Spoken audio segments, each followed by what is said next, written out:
Grâce à l'appui de l'Union européenne, la télévision Renaissance, la radio Isanganiro et le groupe de presse Iwachu, en partenariat avec la Benevolencia, ont produit 24 reportages télé, radio et écrits sur différents sujets de société au travers d'une approche historique. Le projet a été clôturé jeudi le 26 février 2015 au Botanica avec une compilation de 24 articles sur l'histoire récente du Burundi. Antoine Kaburahe, directeur du groupe de presse Iwachu, trouve que cette compilation est une pièce importante pour rassembler le puzzle de l'histoire du Burundi. On dit que quand on ne sait pas d'où l'on vient, on ne saura pas où l'on va. Et la meilleure façon de comprendre le présent, c'est aussi de connaître son passé. Et en découvrant notre passé, nous allons mieux bâtir notre futur. Et c'est bien écrit dans ce livre, pour inventer le futur, il faut connaître son histoire. Il ajoute que ce livre sera non seulement distribué gratuitement dans les écoles, mais aussi servira de guide sur l'histoire récente du Burundi. Le recueil est là, et c'est un recueil qui est bien écrit, bien présenté, et qui sera distribué à travers les écoles secondaires, les universités, distribué gratuitement.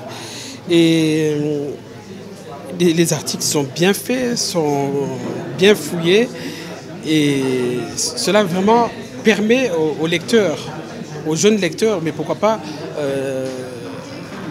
à tous ceux qui s'intéressent à notre pays, de découvrir ce passé récent. Parce que malheureusement, au Burundi, il n'y a pas beaucoup d'écrits qui circulent sur notre histoire. Donc pour nous, pour les éditions Iwachu, c'est une contribution, une petite contribution certes, mais quand même une contribution à l'histoire récente de notre pays. Il a tenu à souligner qu'aujourd'hui, il est possible de se faire éditer au Burundi sans avoir à aller à l'étranger. Et ce qui est à souligner aussi, c'est le fait que aujourd'hui, on n'est plus obligé de passer par des auteurs étrangers pour comprendre notre histoire.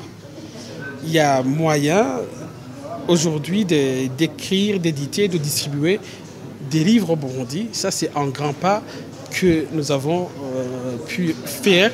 Et ce livre est une preuve palpable de ces possibilités.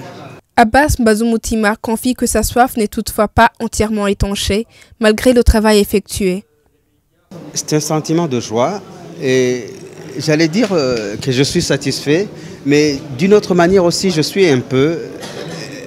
Il y a une petite démangeaison que je garde parce que, vu les tonnes, l'état d'interviews retranscrits, l'état d'images que nous avons, l'état de choses que nous avons entendues de la part des vieilles personnes que nous avons interviewées, des experts aussi, parce que vous prenez un expert pendant, par exemple, toute une heure, vous n'allez pas diffuser toute une heure, peut-être 5 minutes, peut-être 10 minutes.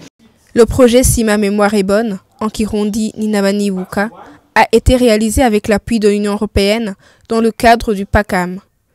Ayant porté sur 2 ans, de janvier 2013 à février 2015, ce projet a été mis en œuvre pour un montant de 220 000 €.